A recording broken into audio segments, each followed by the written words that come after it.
ప్రతి పౌరుడు ఆలోచించాల్సిన అవసరం ఉంది. ఈరోజు పశ్చిమ బెంగాల్లో మరి వారి యొక్క ఓట్ల కోసం, వారి యొక్క స్వార్థం కోసం మరి బార్డర్లో ఉన్నటువంటి బంగ్లాదేశ్ నుంచి పెద్ద ఎత్తున రోహింగ్యా ముస్లింలు పశ్చిమ బెంగాల్లో చొరబాట్లు చేస్తూ ఉన్నారు. ఒక్కసారి మనం గమనించాలా. మన ఊర్లో, మన ఒంగోలు లాంటి నగరాల్లో ఒక అపార్ట్మెంట్ కట్టుకుంటే అక్కడ ఒక సెక్యూరిటీని పెట్టుకుంటాం. ఒక గేటెడ్ కమ్యూనిటీలో ఒక సెక్యూరిటీ ఉంటుంది. ఈ దేశంలోకి ఎవరైనా రావచ్చా? ఇది ఎవడబ్బ సొమ్ము? ఈ భారతదేశంలో మరి మనం దేని గురించి అయినా మాట్లాడితే వీళ్ళు ఒక వర్గానికి కొమ్ము కాస్తున్నారు అంటారు. ఈరోజు సిఏఏ త్వరలో అమలు జరుగుతూ ఉంది. సిటిజన్ అమెండ్మెంట్ యాక్ట్, భారత పౌరసత్వ చట్టం అనేటువంటిది అతి త్వరలోనే అమలు జరుగుతూ ఉంది. వీరి ఆటలు ఇక చల్లవు. వీరి ఆటలు మరి గౌరవ ప్రధాని నరేంద్ర మోడీ గారి ముందు వీరి యొక్క దురాఘాతాలని ప్రతి ఒక్క బీజేపీ కార్యకర్త ఒక సైనికుడిలాగా ఎండగడతారు. ఈరోజు ఎల్లకాలం కూడా వీరి యొక్క దురాఘాతాలకి ఫుల్ స్టాప్ పెట్టే రోజుల దగ్గరగా వచ్చినాయి. మమతా బెనర్జీ ఏ రోజు ఇప్పుడైతే సార్వత్రిక ఎన్నికల్లో చిత్తుగా ఓడిపోయేటటువంటి రోజులు వచ్చినాయో రకరకాల జిమ్మిక్కులు వేస్తూ ఉన్నారు. వారి యొక్క మరి వాళ్ళ యొక్క ఎమ్మెల్యేలను పెట్టి మహిళలపై అత్యాచారాలు జరపడం, ఆ రాష్ట్రంలో భయభ్రాంతులకు గురి చేయడం, హిందువులందరినీ కూడా భయభ్రాంతులకు గురి చేయటువంటి పరిస్థితి ఈరోజు పశ్చిమ బెంగాల్లో ఉంది. మరి స్వామి వివేకానంద యొక్క మనసు క్షోభిస్తూ ఉంది. డాక్టర్ శ్యామాప్రసాద్ ముఖర్జీ యొక్క మనసు క్షోభిస్తూ ఉంది. వారి యొక్క ఆత్మకి శాంతి జరగాలంటే పశ్చిమ బెంగాల్లో మార్పు కోరుకుంటున్నారు ప్రజలందరూ కూడా. ఇలాంటి దుర్మార్గమైనటువంటి పరిపాలనకు రాక్షసి మమతా బెనర్జీకి ఈ ఎన్నికలే చిట్ట చివరి ఎన్నికలుగా పోతూ ఉన్నాయి.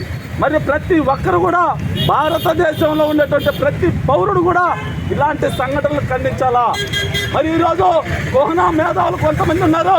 వారికి కేవలం మరి కొంతమంది మన భారతదేశంలో ఏదో జరిగిపోతుంది, ఏమో జరుగుతుంది అంటారు.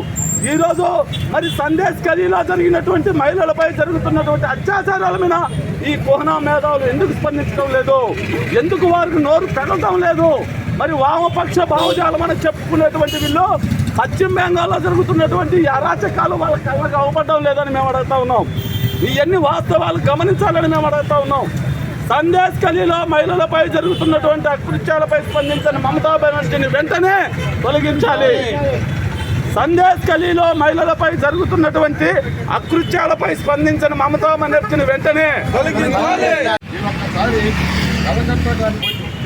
పెద్ద పెద్ద 5 స్టార్ హోటల్ పక్కన కూడా మా పక్కన టెంట్ వేసుకొని ఉంటారు.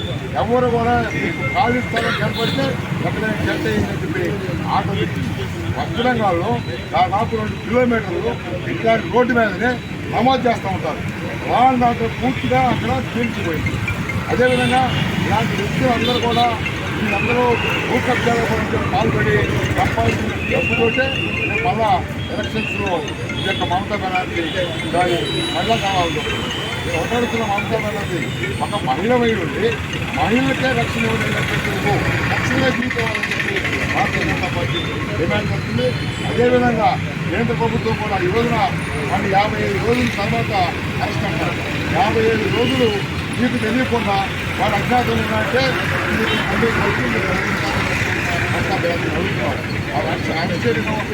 అరెస్ట్ అయిన తర్వాత కూడా సిఐడికి ఇచ్చి వాడిని ఏ విధంగా రక్షించాలనే విధంగా చేస్తున్నారు. ఆ జిల్లా 24 పరిణామాలు జిల్లా మాత్రమే కాదు, అలాంటి జిల్లాల్లో చాలామంది ఉన్నారు.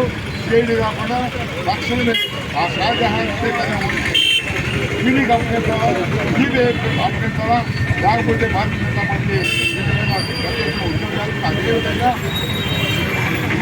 పూర్తిగా తెలంగాణలో రాజధాని అనేది పూర్తిగా క్షీణించినాక సంబంధించి తెలంగాణలో తక్షణమే రాష్ట్రపతి పాలన విజేతాలని చెప్పి భారతీయ జనతా పార్టీ.